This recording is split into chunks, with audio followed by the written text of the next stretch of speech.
Amadís de Gaula. Garci Rodríguez de Montalvo. Libro segundo. Capítulo 58.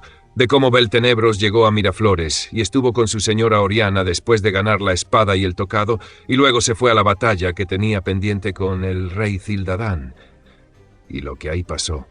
Beltenebros estuvo con su señora 3 días, después de ganar la espada y el tocado de Flores, y al cuarto día salió de ahí a medianoche, solo, con sus armas y su caballo. A su escudero Enil le mandó que se fuera a un castillo que estaba al pie de una montaña, cerca del lugar donde se iba a dar la batalla. El castillo era de un caballero viejo llamado Abradán, de quien todos los caballeros andantes recibían mucho apoyo. Esa noche pasó cerca del campamento del rey Lisuarte y avanzó tanto que al quinto día llegó al castillo y encontró a Enil, que había llegado ese mismo día. Esto le dio mucho gusto y el caballero los recibió muy bien. Mientras estaban ahí, llegaron 2 escuderos, sobrinos del anfitrión, que venían de ver dónde sería la batalla, y dijeron que el rey Cildadán ya había llegado con sus caballeros y que estaban acampando en tiendas junto a la orilla del mar.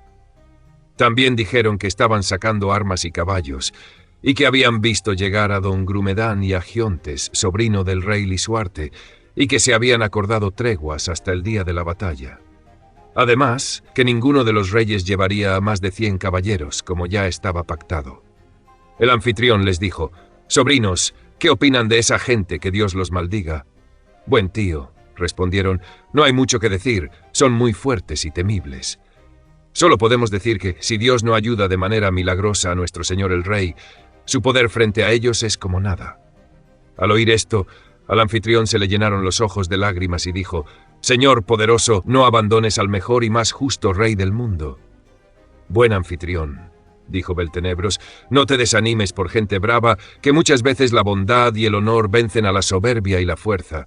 Te pido que vayas con el rey y le digas que en tu casa está un caballero llamado Beltenebros, y que me haga saber el día de la batalla, porque yo iré enseguida».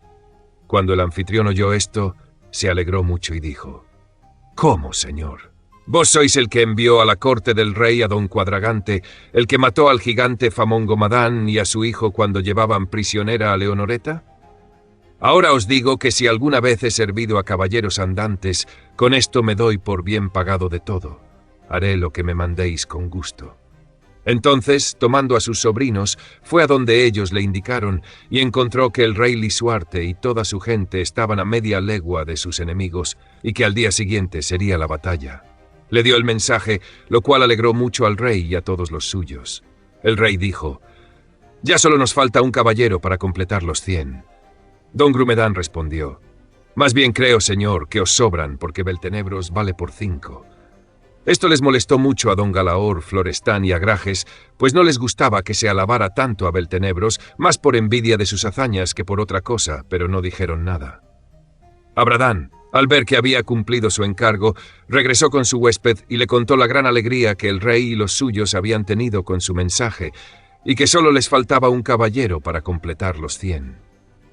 Al oír esto, Enil llevó a Beltenebros aparte, se arrodilló ante él y le dijo: «Aunque no os haya servido mucho, confiando en vuestra gran virtud, quiero pediros un favor y os ruego por Dios que me lo concedáis». Beltenebros lo levantó y dijo: «Pide lo que quieras, si está en mis manos hacerlo». Enil intentó besarle las manos, pero él no lo permitió, y entonces dijo: «Señor, os pido que me hagáis caballero y que pidáis al rey que me incluya entre los 100 caballeros, ya que le falta uno». Beltenebros respondió: «Amigo Enil, no te metas en algo tan grande y peligroso como esta batalla. No lo digo por no hacerte caballero, sino porque te conviene empezar por empresas más pequeñas». «Mi señor», dijo Enil, «no hay peligro que no esté dispuesto a correr, aunque me cueste la vida. La honra que puede darme esta batalla es tan grande que, si sobrevivo, siempre será un honor haber estado entre esos 100 caballeros, y si muero, también será una muerte digna, porque mi nombre quedará junto al de otros grandes caballeros».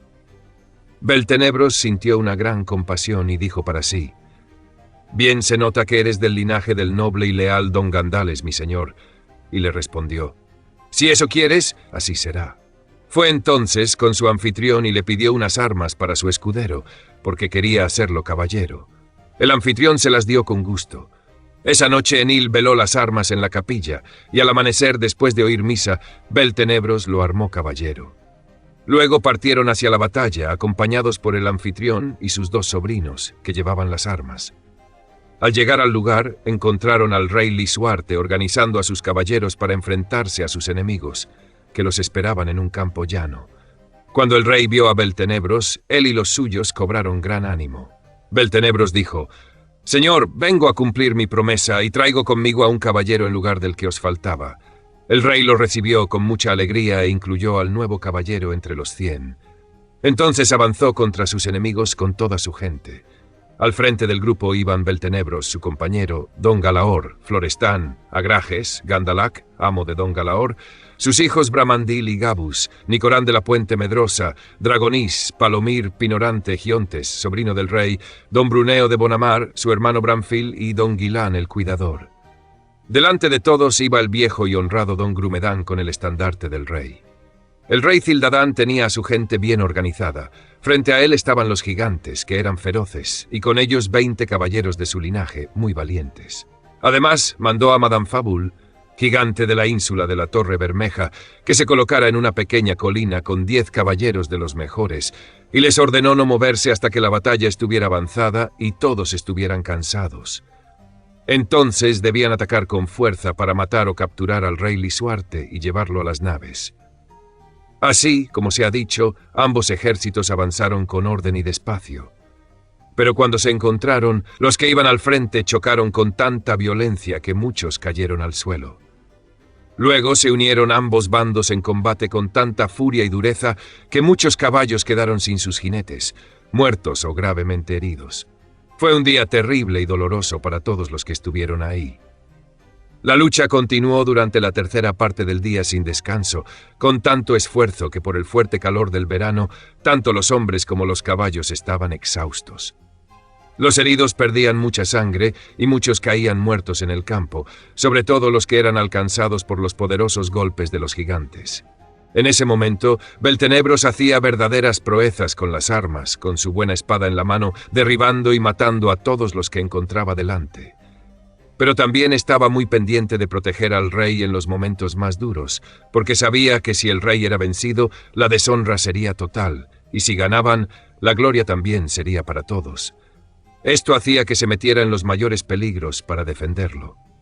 Al ver Don Galaor, Florestán y Agrajes las cosas increíbles que hacía Beltenebros, se pusieron a pelear a su lado, dando y recibiendo tantos golpes que, aunque al principio les movía la envidia, terminaron destacando mucho entre los suyos. Don Bruneo también se unió a ellos, apoyando a Don Galaor, que peleaba como un león furioso, intentando igualar la grandeza de Beltenebros, sin temer ni a los golpes de los gigantes ni a la muerte que veía caer sobre otros. Así, luchando con furia, Don Galaor vio delante de él a un gigante llamado Cildadán de la montaña defendida, que con una enorme hacha derribaba a todo el que alcanzaba y ya llevaba más de 6 caballeros en el suelo. Estaba herido en el hombro por un golpe que le había dado Don Florestán y sangraba mucho. Don Galaor apretó la espada y se lanzó contra él, dándole un golpe tan fuerte en el casco, en diagonal, que le arrancó parte de la cabeza junto con una oreja. Y la espada siguió hasta cortar el hacha cerca de las manos. El gigante, al verse así, lo agarró con tanta fuerza que rompió las cinchas del caballo, tirándolo al suelo junto con la silla, y lo apretó tanto que parecía que le iba a romper todos los huesos. Pero antes de perder el sentido, Don Galaor sacó la espada que llevaba colgada y se la clavó al gigante en el ojo. Con eso el gigante perdió la fuerza y poco después murió. Don Galaor se levantó muy cansado por el esfuerzo y la sangre que perdía, y ni siquiera pudo sacar la espada de la cabeza del gigante. En ese momento se juntaron muchos caballeros de ambos lados para ayudar, y la batalla se volvió aún más dura y cruel que en todo el día. Entre ellos llegaron el rey Cildadán por un lado y Beltenebros por el otro. Beltenebros le dio al rey Cildadán 2 golpes en la cabeza tan fuertes que lo dejó sin fuerzas y lo tiró del caballo, justo frente a Don Galaor. Don Galaor tomó la espada que al rey se le había caído y empezó a golpear a todos lados, hasta que se quedó sin fuerzas y cayó encima del rey Cildadán, como si estuviera muerto. En ese momento también se enfrentaron los gigantes Gandalac y Albadansor, golpeándose con sus masas tan fuerte que ambos, junto con sus caballos, cayeron al suelo. Albadansor quedó con un brazo roto y Gandalak con una pierna, pero Gandalak y sus hijos lograron matar a Albadansor. Para entonces, ya habían muerto más de 120 caballeros de ambos bandos, y el día iba pasando del mediodía. Madame Fabul, el gigante de la ínsula de la Torre Bermeja, que estaba en la colina como se había dicho, observó la batalla. Al ver tantos muertos, los demás cansados, las armas rotas y los caballos heridos, pensó que podía vencer fácilmente con sus hombres. Entonces bajó de la colina con gran furia, gritando: «¡Que no quede nadie con vida! Yo capturaré o mataré al rey Lisuarte». Beltenebros, al verlo venir, montó en un caballo fresco que tomó de uno de los sobrinos de Abradán y se colocó delante del rey, llamando a Florestán y a Grajes.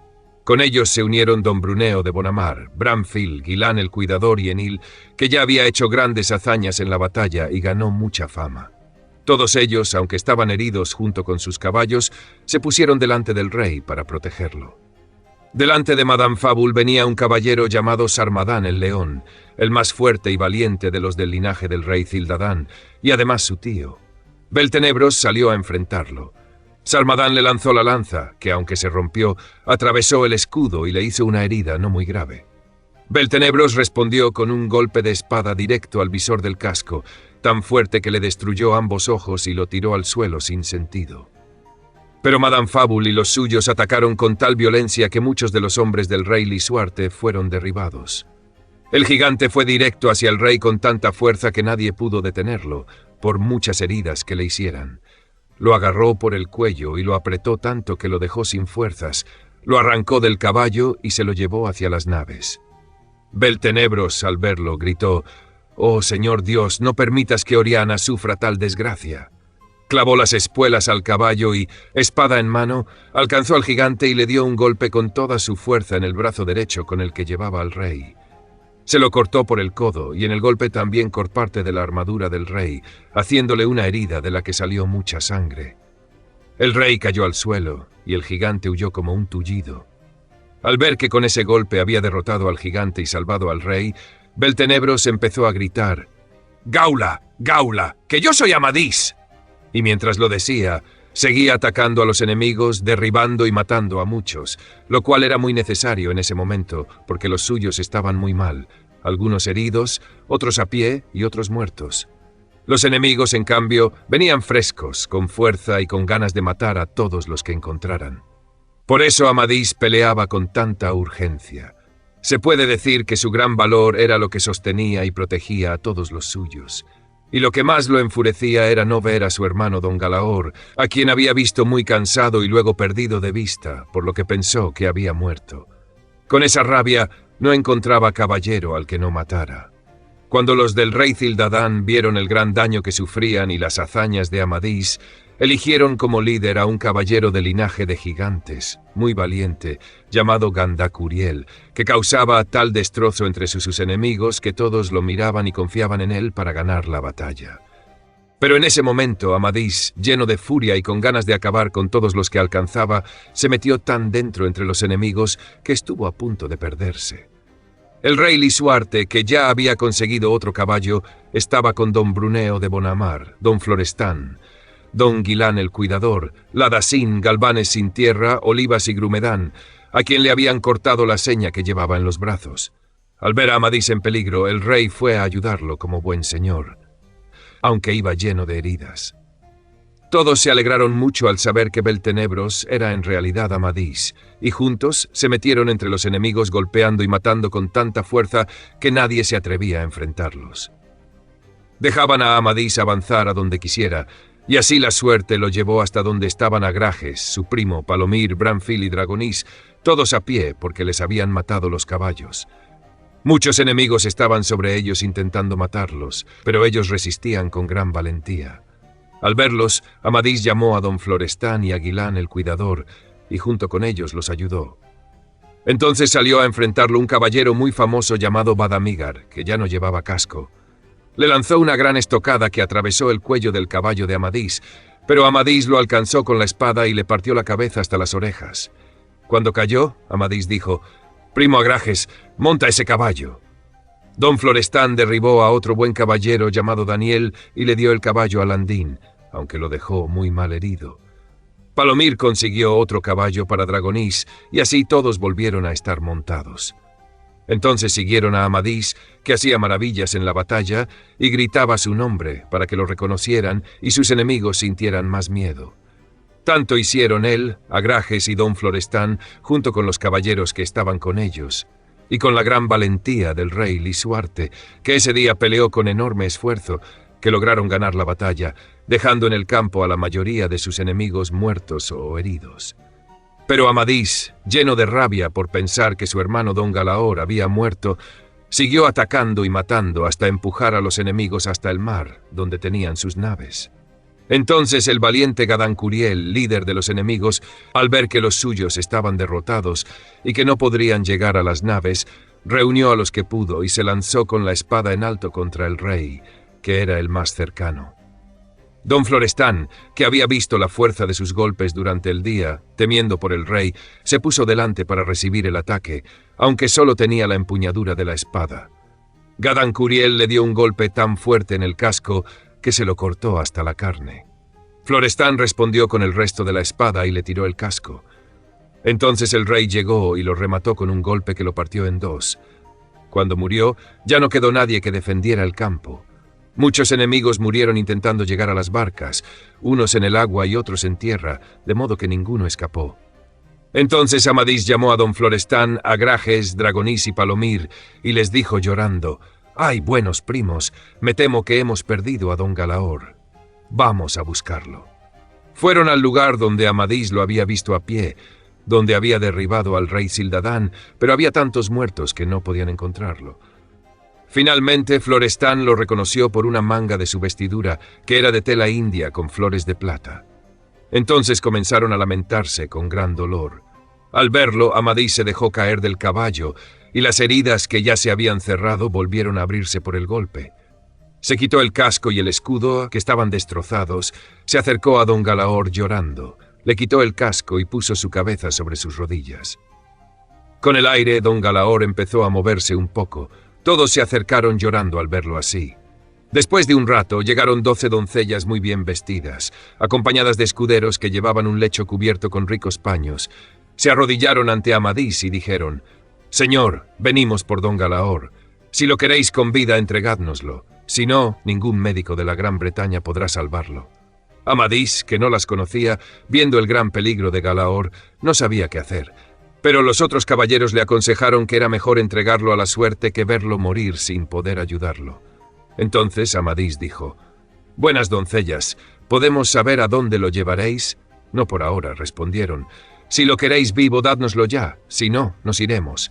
Amadís les pidió que lo llevaran con él, pero no aceptaron. Solo permitieron que fueran Ardián, su enano, y su escudero. Pusieron a Galaor en el lecho, aún armado salvo la cabeza y las manos, casi muerto. Amadís y los demás caballeros lo acompañaron hasta la orilla del mar, llorando, donde vieron un barco. Las doncellas subieron el lecho al barco y luego pidieron al rey Lisuarte que les entregara al rey Cildadán, que estaba entre los muertos, recordándole que había sido un buen rey y que la fortuna lo había llevado a esa desgracia y que debía tener compasión, porque algún día él podría necesitar lo mismo. El rey aceptó y se lo entregó, más muerto que vivo.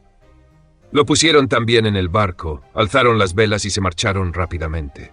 En ese momento llegó el rey, que había estado asegurándose de que ninguno de los enemigos escapara, capturando a los que no habían muerto.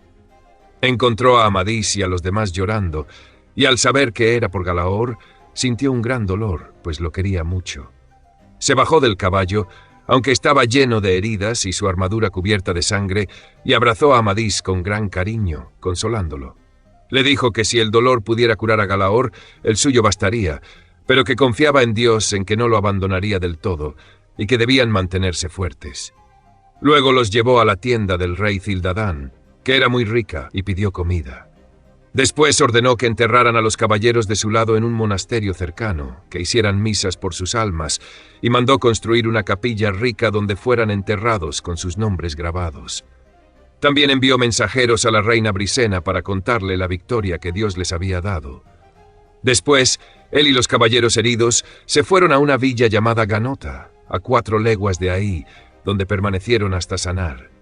Mientras tanto, la reina Briolanja, que se había quedado con la reina Brisena, decidió ir a Miraflores a ver a Oriana, ya que ambas deseaban conocerse por la fama de su belleza. Oriana, al saberlo, mandó adornar su estancia con ricos paños. Cuando se vieron, ambas quedaron muy impresionadas. Ni la prueba del arco encantado ni la de la espada le dieron tanta seguridad a Oriana como para no sentirse inquieta, pensando que no había corazón que pudiera resistirse a la belleza de Briolanja. Y Briolanja, que había visto las lágrimas y el sufrimiento de Amadís por amor, comprendió que solo alguien de extraordinaria belleza podía ser la causa de ese amor, y dejó de culparlo por haber rechazado lo que ella misma había intentado. Así estuvieron juntas con gran agrado, hablando de muchas cosas, y Briolanja contó, entre otras, lo que Amadís había hecho por ella y cuánto la había amado. Oriana, queriendo saber más, le dijo: «Reina, si él es tan noble y viene de tan alto linaje y se espera que sea rey de Gaula, ¿por qué no lo tomasteis como esposo y lo hicisteis señor de ese reino que él ganó para vos, siendo además vuestro igual?» Briolanja le respondió: «Amiga señora, yo creo que, aunque lo hayas visto muchas veces, en realidad no lo conoces. ¿Piensas que no me tendría por la mujer más feliz del mundo si pudiera lograr eso que dices? Pero quiero contarte lo que me pasó, y te pido que lo guardes en secreto. Yo intenté lo que tú dices, quise que se casara conmigo, y todavía me da vergüenza recordarlo.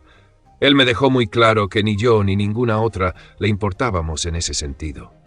Y eso lo tengo bien seguro, porque todo el tiempo que estuvo conmigo nunca lo oí hablar de ninguna mujer, como suelen hacer todos los caballeros. Pero sí te digo algo. Es el hombre por quien antes perdería mi reino y arriesgaría mi vida». Oriana se alegró mucho al escuchar esto y se sintió más segura de su amado, sobre todo por la forma en que Briolanja hablaba de él, que le daba más confianza que cualquier otra prueba.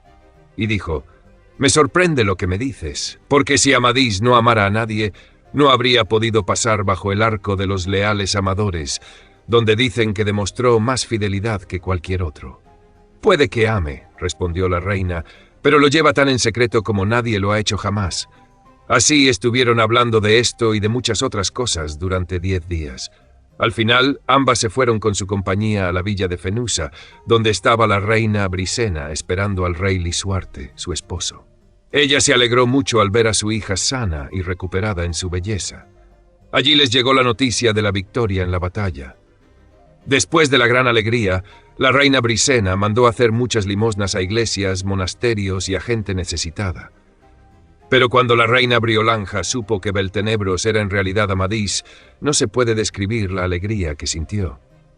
Lo mismo pasó con la reina Brisena y con todas las damas y doncellas que lo querían, y también con Oriana y Mabilia, que fingieron recibir la noticia como si fuera nueva para ellas, igual que para las demás.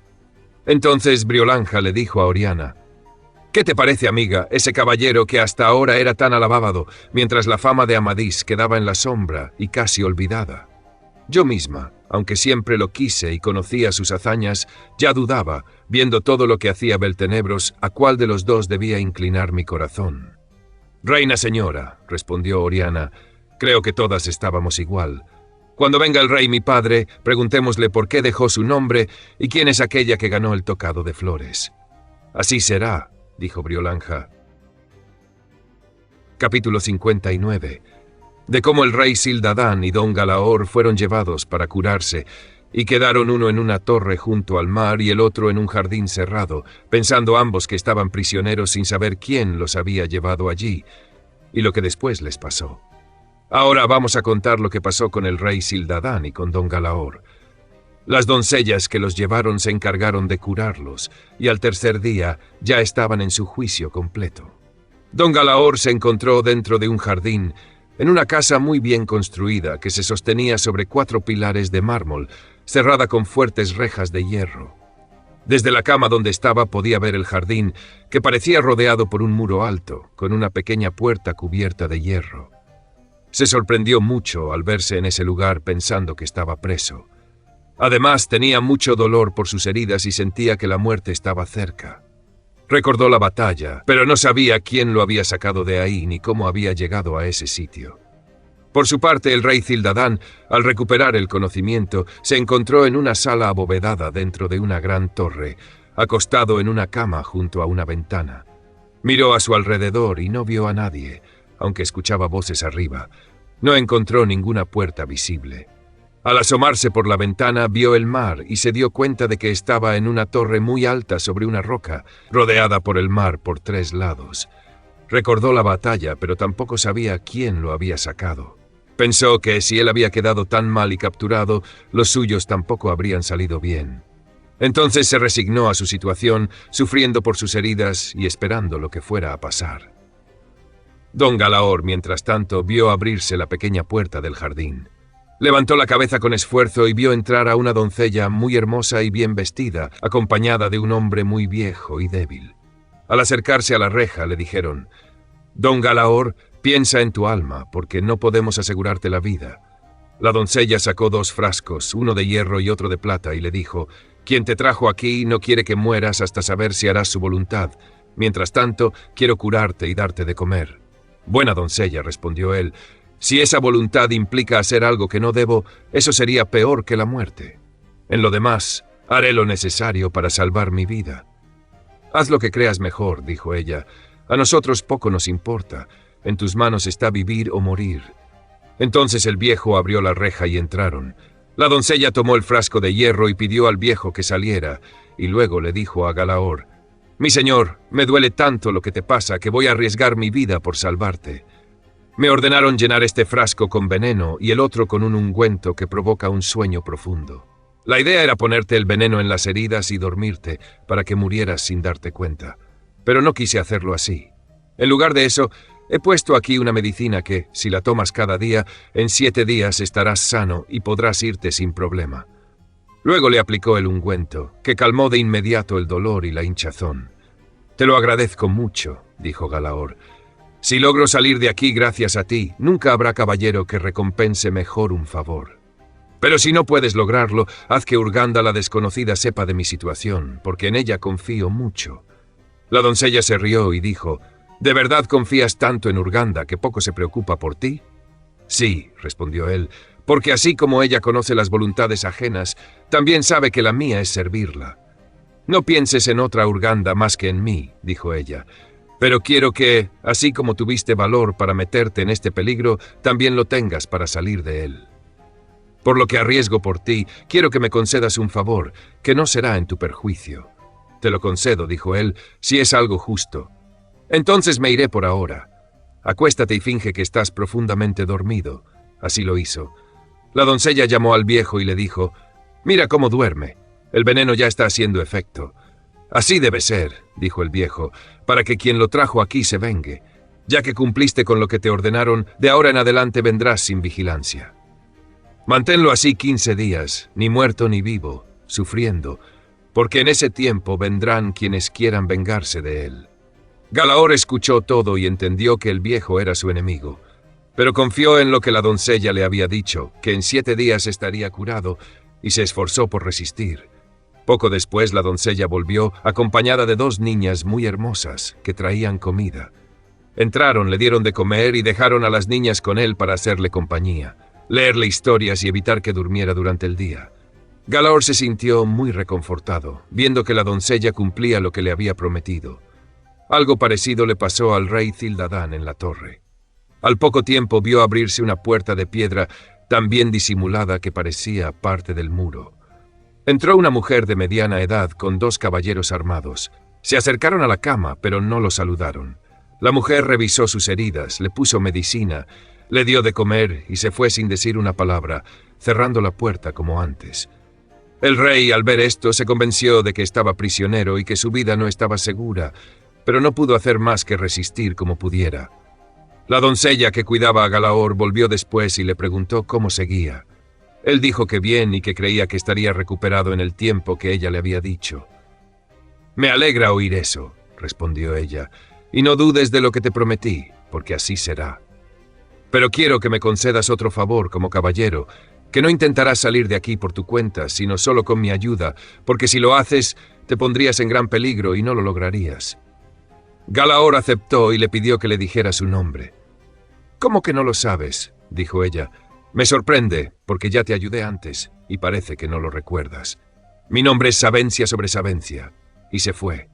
Galaor se quedó pensando, recordando la espada que Urganda le había dado cuando Amadís lo hizo caballero, y sospechó que podía ser la misma persona, pero dudaba porque entonces la había visto vieja y ahora joven.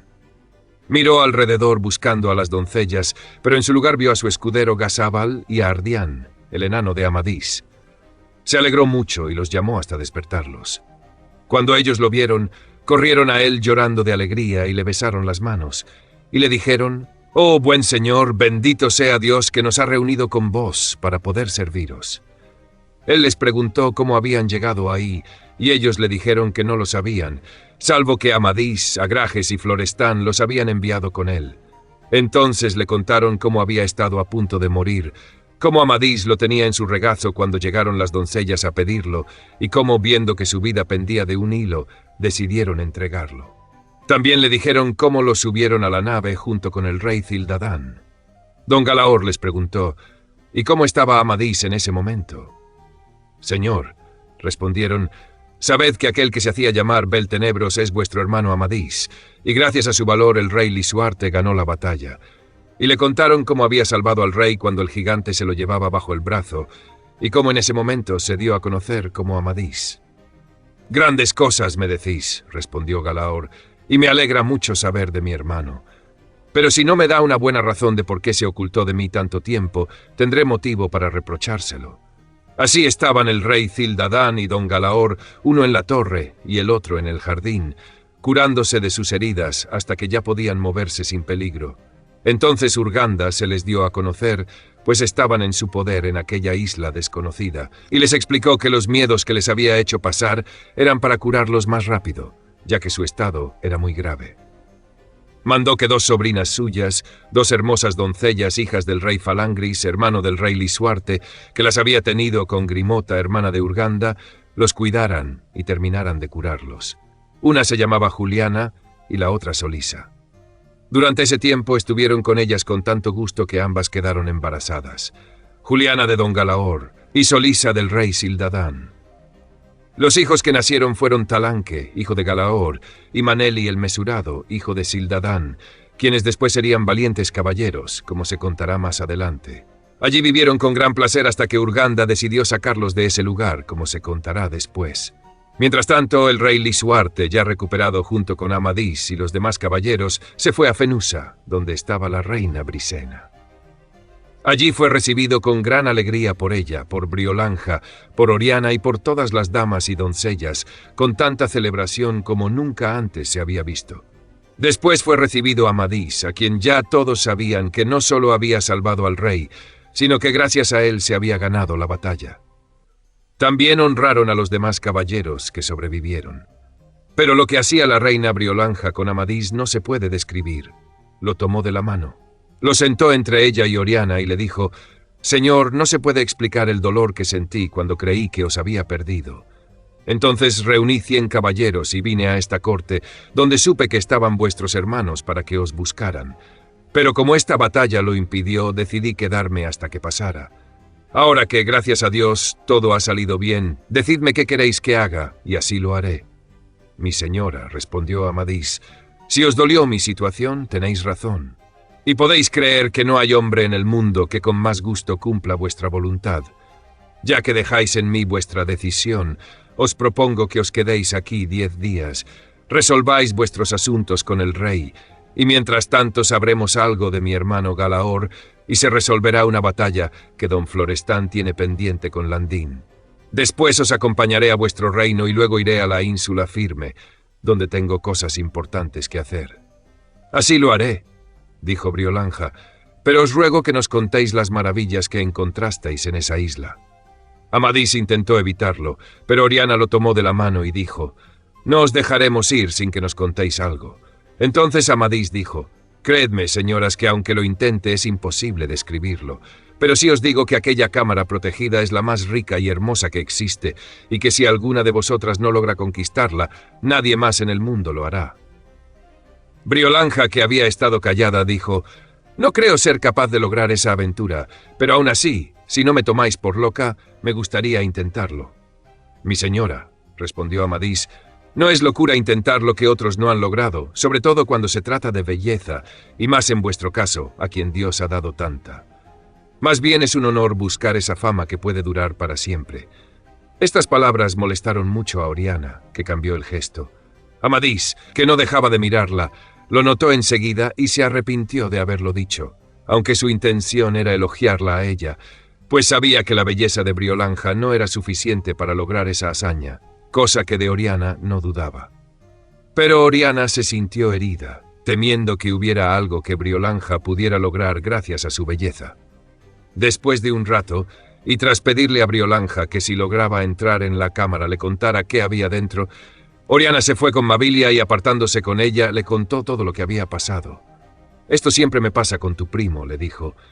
«Mi corazón solo piensa en complacerlo y seguir su voluntad, sin importar a Dios ni la ira de mi padre, y él, sabiendo que soy solo suya, me desprecia». Y comenzó a llorar. Mabilia le respondió: «Me sorprende, señora. Apenas salís de una pena y ya queréis meteros en otra. ¿De verdad es tan grave lo que ha hecho mi primo como para alteraros así? Sabéis bien que nunca os ha fallado ni siquiera en pensamiento, y habéis visto con vuestros propios ojos las pruebas de su amor. Ahora parece que no os importa su vida, porque el menor disgusto que sienta por vos podría llevarlo a la muerte. Y no entiendo qué os ha hecho, si no puede evitar que otros intenten esa prueba, ya que así fue dispuesta para todos. ¿De verdad creéis que Briolanja puede quitaros algo si lo logra? Aunque no os guste, yo no creo que ni su belleza ni la vuestra sean suficientes para lograr algo que en 100 años nadie ha conseguido. Todo esto no es más que la fuerza de vuestro destino, que lo ha hecho vuestro por completo, despreciando todo por serviros a vos. Y aún así queréis apartarlo con tanta dureza. Qué mal pagado está todo lo que ha hecho por vos, y lo que han hecho por él su familia y sus hermanos, y la recompensa es llevarlo a la muerte sin merecerlo. Y yo, que os he servido, debo ver morir ante mis ojos al mejor de mi linaje, al que tanto me quiere. Si Dios quiere, no veré esa desgracia, porque mi hermano Agrajes y mi tío Galvanes me llevarán a mi tierra. No tiene sentido servir a quien no sabe valorar ni agradecer. Y llorando añadió: ojalá que esta dureza que mostráis con Amadís algún día os sea reclamada. Aunque sé que su pérdida, por grande que sea, nunca será comparable con la vuestra, porque él os ama por encima de todo. Cuando Mabilia decía todo esto, Oriana se quedó tan impactada que sintió como si el corazón se le cerrara, y por un buen rato no pudo ni hablar. Cuando logró calmarse un poco, le dijo llorando de verdad: «¡Ay, desgraciada de mí, más que cualquier otra mujer! ¿Qué va a ser de mí con ese modo de pensar que tienes? Yo vengo a ti buscando consuelo para mi pena, porque no tengo a nadie más que me aconseje, y tú me haces sentir peor, sospechando cosas que jamás se me han pasado por la cabeza. Y si lo tomas a mal, es solo por mi mala suerte, porque yo hablo con buena intención. Dios no me ayude si alguna vez pensé algo de lo que dices. No dudo del amor que tu primo me tiene, ni de que es suficiente para lo que deseo.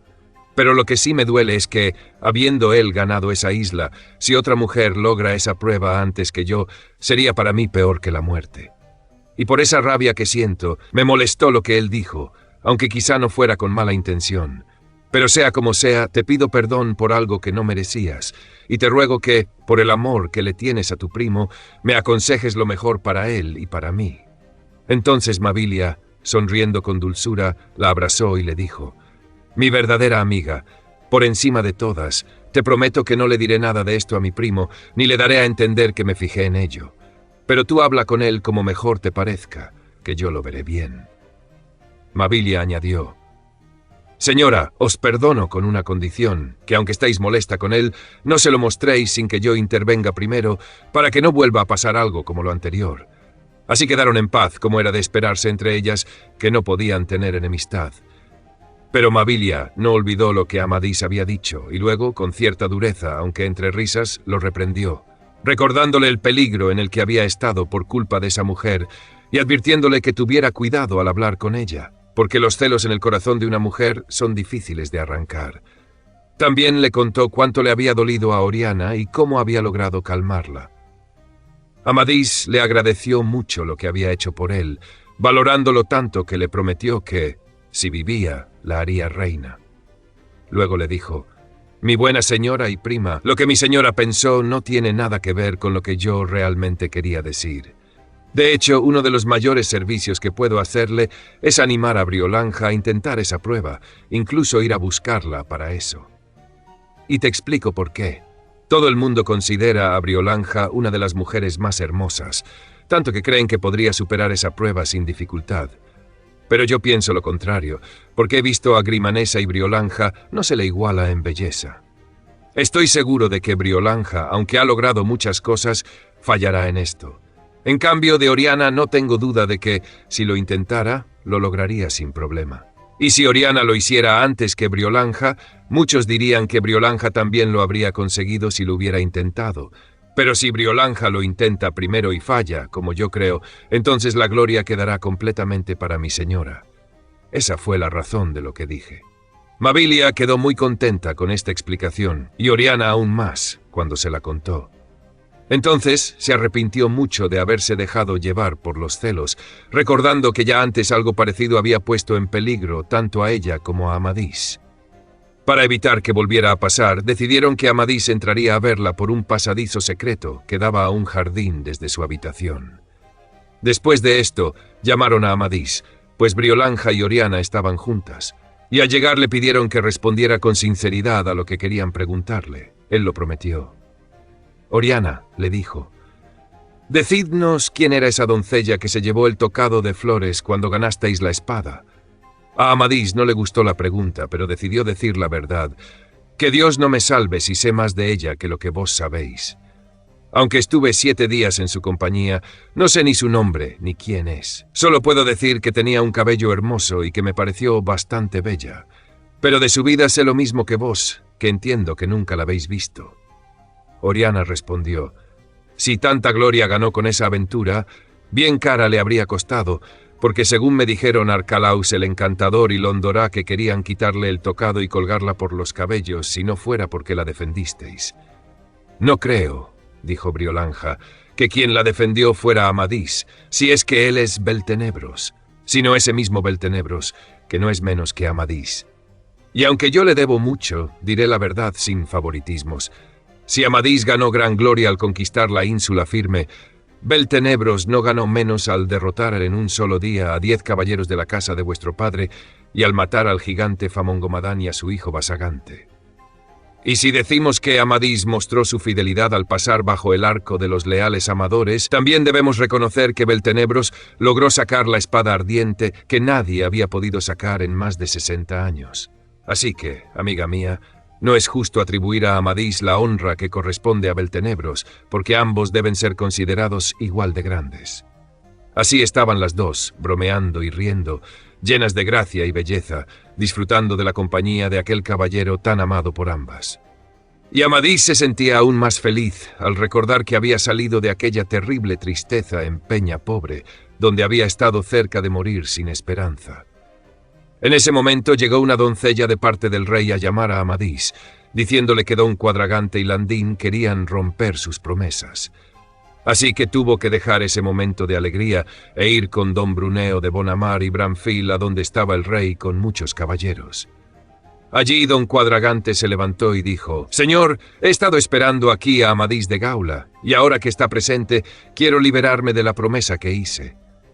Entonces contó todo lo que había pasado en la batalla, cómo Amadís lo había vencido y cómo contra su voluntad había ido a la corte. También dijo que había estado cegado por la ira por la muerte de su hermano, pero que ahora entendía que había actuado con orgullo y no con justicia. Reconocía que aquella pelea había sido entre caballeros sin motivo real y que por eso perdonaba a Amadís y lo aceptaba como amigo. El rey le respondió, «Don Cuadragante, si hasta ahora vuestros hechos en armas os han dado fama y honor, esto que hacéis ahora no es menor, porque el valor sin razón ni juicio no merece tanto reconocimiento».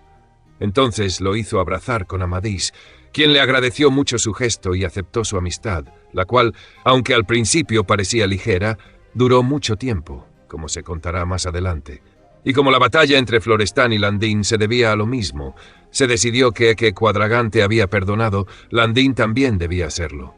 Así se evitó la batalla, lo cual alegró mucho a Landín, pues había visto la fuerza de Florestán en la batalla anterior. Hecho esto, como ya se dijo, el rey Lisuarte, después de haber descansado algunos días del gran esfuerzo que hizo en la batalla contra el rey Cildadán, recordó la dura prisión de Arbán, rey de Norgales, y de Angrite de Estrabaus, y decidió ir a la ínsula Mongaza, donde estaban cautivos. Así se lo dijo a Amadís y a sus caballeros, pero Amadís le respondió: «Señor, bien sabéis cuánto se resiente vuestro servicio por la ausencia de don Galaor. Si os parece bien, iré yo a buscarlo junto con mi hermano y mis primos, y quiera Dios que cuando emprendáis ese viaje podamos traéroslo de vuelta». El rey respondió: «Dios sabe, amigo, que si no tuviera tantas cosas que atender, yo mismo iría a buscarlo. Pero como no puedo, me parece bien lo que propones». Entonces se levantaron más de 100 caballeros, todos muy valientes y reconocidos por sus hazañas, y dijeron que también querían unirse a la búsqueda, porque si estaban llamados a grandes aventuras, no podía haber una mayor que encontrar a un caballero como Galaor. Al rey le pareció muy bien y le pidió a Amadís que no se fuera todavía, porque quería hablar con él. Capítulo 60. Cómo el rey vio venir algo extraño con fuego sobre el mar, y lo que pasó después. Después de cenar, el rey estaba en unos corredores, ya casi a la hora de dormir, mirando hacia el mar, cuando vio venir por el agua 2 grandes fuegos que se dirigían hacia la villa. Todos se quedaron asombrados, porque parecía imposible que el fuego pudiera ir sobre el agua, pero al acercarse más, vieron que entre los fuegos venía una galera, y en su mástil llevaba grandes cirios encendidos, de modo que parecía que toda la nave estaba en llamas. El alboroto fue tan grande que toda la gente salió a los muros para ver aquello, pensando que, si el agua no apagaba ese fuego, nada podría detenerlo, y temían que la villa se incendiara. El miedo crecía a medida que la galera se acercaba.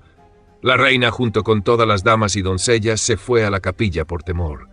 El rey montó a caballo, acompañado por 50 caballeros, y al llegar a la orilla, encontró a muchos de los suyos ya allí.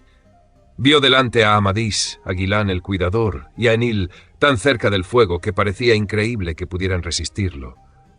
El rey se acercó a ellos, aunque su caballo estaba asustado por el ruido. Entonces vieron salir de la galera, desde debajo de un paño, a una señora vestida de blanco, que llevaba una pequeña caja de oro. La abrió delante de todos, sacó una vela encendida y la arrojó al mar. En ese mismo instante, los grandes fuegos desaparecieron sin dejar rastro. La gente se alegró muchísimo y perdió el miedo, quedando solo la luz de los cirios en el mástil que iluminaban toda la orilla. Al retirar el paño que cubría la galera, vieron que estaba adornada con flores y rosas, y escucharon música muy dulce. Luego salieron 10 doncellas ricamente vestidas, con guirnaldas en la cabeza y varas de oro en las manos. Delante de ellas iba la señora que había apagado los fuegos. Se acercaron al rey y se inclinaron ante él, y el rey hizo lo mismo. Entonces dijo: «Señora, nos habéis causado gran miedo con esos fuegos. Decidnos quién sois, aunque creo que no sería difícil adivinarlo». Ella respondió: «Señor, en vano intentaría alguien infundir miedo en vos o en estos caballeros. Los fuegos que visteis los llevo para protegerme a mí y a mis doncellas. Y si pensáis que soy Urganda la desconocida, acertáis. Vengo a ver al mejor rey del mundo y a la reina, que no tiene igual en virtud». Luego miró a Amadís y dijo: «Señor, acercaos. He venido para evitaros el esfuerzo de buscar a vuestro hermano Galaor, porque sería inútil, aunque todo el mundo lo intentara. Os digo que ya está curado y viviendo con gran alegría como nunca antes». Amadís respondió: «Señora, siempre supe que después de Dios, solo vos podríais salvar a mi hermano y darme descanso. Si no hubiera tenido esa esperanza, habría preferido morir con él antes que separarme.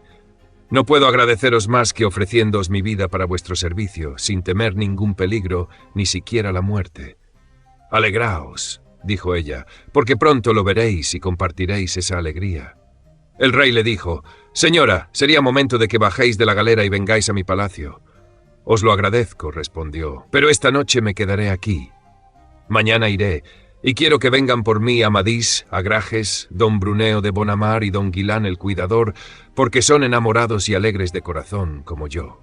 «Así será», dijo el rey, «en eso y en todo lo que queráis».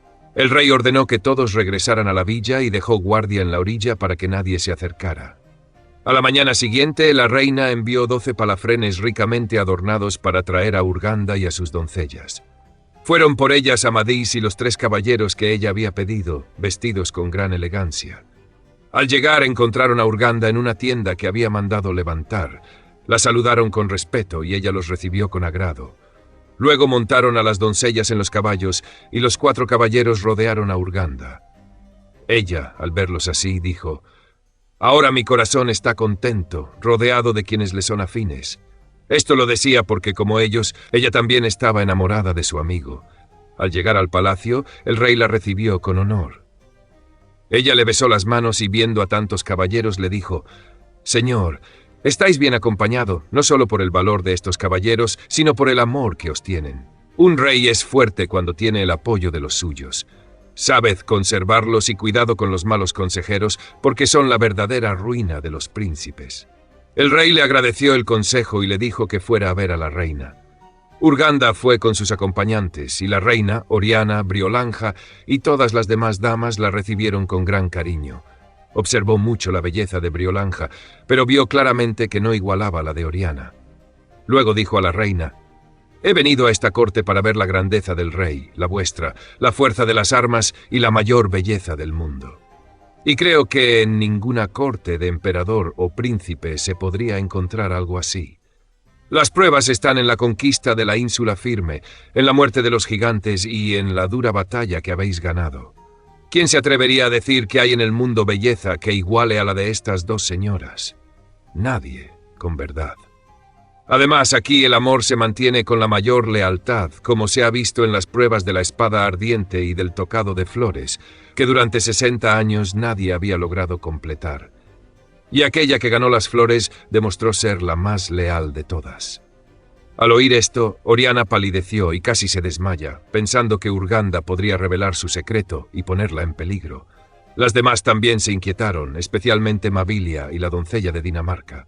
Oriana miró a Amadís y él, al entender su miedo, se acercó y le dijo en voz baja: «No tengáis miedo, no se dirá nada de lo que teméis». Entonces se volvió hacia la reina y dijo: «Señora, preguntadle a Urganda quién fue la que se llevó el tocado de las flores». Y la reina le dijo: «Amiga, decidnos, si queréis, eso que Amadís desea saber». Ella respondió riendo: «Mejor debería saberlo él que yo, que anduvo con ella y se esforzó tanto en librarla de Arcalaus el encantador y de Lindoraque». «Yo, señora», dijo Amadís, «eso no puede ser, porque ni la conocí ni ella quiso darse a conocer, como vos bien sabéis». «Pues bien», dijo ella, «os diré lo que sé». Entonces habló en voz alta para que todos la oyeran.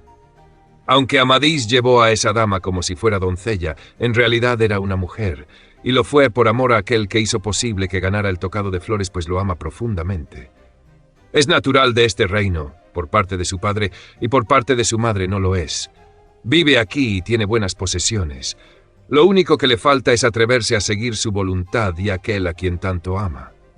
No diré más, ni Dios quiera que yo revele lo que debe permanecer oculto. Quien quiera conocerla, que la busque en este reino, aunque será en vano». Con esto Oriana se tranquilizó, igual que las demás. La reina dijo: «Creo lo que decís, aunque ya sabía algo, salvo que pensaba que era doncella, y ahora decís que es mujer». «Eso basta», respondió Urganda, «pues al honrar vuestra corte ha demostrado su lealtad». Después de esto, Oriana quedó calmada y todos se fueron a comer. Urganda pidió a la reina quedarse en la misma habitación que Oriana y Briolanja. «Así será», dijo la reina, «aunque temo que sus ocurrencias os cansen». «Más daño harán sus bellezas a los caballeros», respondió Urganda, «porque contra ellas no hay fuerza ni prudencia que los salve del peligro, peor que la muerte». La reina respondió riendo: «Entonces no será raro que los caballeros que han sufrido tanto sean perdonados». Urganda se alegró con esto y se fue con Oriana a la habitación, donde había 4 camas, una para Briolanja, otra para Oriana, otra para Mavilia y otra para Urganda. Allí estuvieron conversando hasta que se acostaron. Pero cuando todas dormían, Urganda notó que Oriana seguía despierta y le dijo: «Amiga y señora, si no dormís es porque aquel que no puede descansar sin veros tampoco lo hace». Oriana sintió vergüenza, pero Urganda le dijo: «No tengáis miedo de que yo conozca vuestros secretos, porque los guardaré como vos». «Hablad bajo», dijo Oriana, «para que nadie más oiga». «Eso no será problema», respondió Urganda. Entonces sacó un pequeño libro y le hizo poner la mano sobre él, comenzó a leer y dijo: «Ahora nadie despertará y si alguien entra, caerá dormido». Oriana comprobó esto intentando despertar a Briolanja y a Mabilia, pero no pudo. Incluso llamó a la doncella de Dinamarca y al entrar cayó dormida. Entonces volvió con Urganda y le dijo: «Os ruego que me digáis algo de mi futuro». Urganda la miró sonriendo y dijo: «¿Crees que, si supieras algo que te perjudicara, podrías evitarlo? Lo que Dios dispone no se puede cambiar, ni para bien ni para mal, salvo que Él lo quiera. Pero ya que lo deseas, te diré algo». Y le dijo: «Cuando llegue el momento de tu mayor angustia y muchos sufran por ti, aparecerá un león feroz que ahuyentará a tus guardianes. Serás tomada por él, te quitará la corona y te llevará a su guarida, donde saciará su hambre contigo. Ahora piensa qué harás cuando eso ocurra». Oriana, asustada, respondió: «Mejor no os hubiera preguntado nada, pues me habéis llenado de miedo». «No quieras saber lo que no puedes evitar», dijo Urganda. «Muchas veces tememos lo que en realidad debería alegrarnos. Tú debes estar contenta. Eres hija de los mejores reyes. Tienes una belleza incomparable y amas a quien más lo merece. Y puedes estar segura de que él te ama más que a su propia vida. Eso debe darte alegría». Después dijo que ya era momento de despertar a las demás, y cerrando el libro, todas volvieron en sí. Urganda permaneció allí algunos días disfrutando de todo lo que necesitaba. Luego pidió al rey que reuniera a todos sus caballeros y a la reina con sus damas, porque quería hablar antes de marcharse.